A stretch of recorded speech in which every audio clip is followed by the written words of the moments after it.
ക്രിസ്തു വന്നിട്ട് ഓരോ സങ്കടങ്ങൾ കാണുമ്പോൾ അപ്പ അവിടെ ചെല്ലും. എന്താ അവിടുത്തെ പ്രശ്നം? വീഞ്ഞില്ല, എന്തില്ല, വീഞ്ഞ് ഇല്ല. അപ്പൊ വീഞ്ഞു വേണല്ലോ, വീഞ്ഞു വേണം.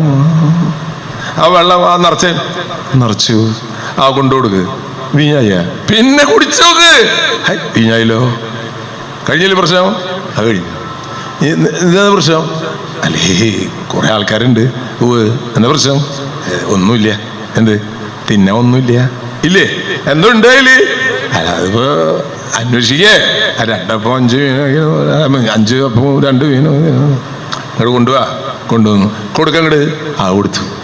ഇവിടെ എന്താ പ്രശ്നം? അയ്യോ എന്റെ സഹോദരൻ മരിച്ചു പോയി. കരണ്ടിരിക്കേ. ഇവിടെ വന്ന് അല്ല പറ്റി ലാസറേ ഇവിടെ വന്ന് പൊക്കോ എന്ന് പറഞ്ഞു. ആളെ പോയി. ഇതേപോലെ ഈ കർത്താവ് ജീവിച്ച രീതി അങ്ങനെയാണ്. ഒന്നും പണിയാനോ ഒന്നും ഇങ്ങോട്ട് കൊണ്ട ഇതൊന്നും പറഞ്ഞില്ലേ.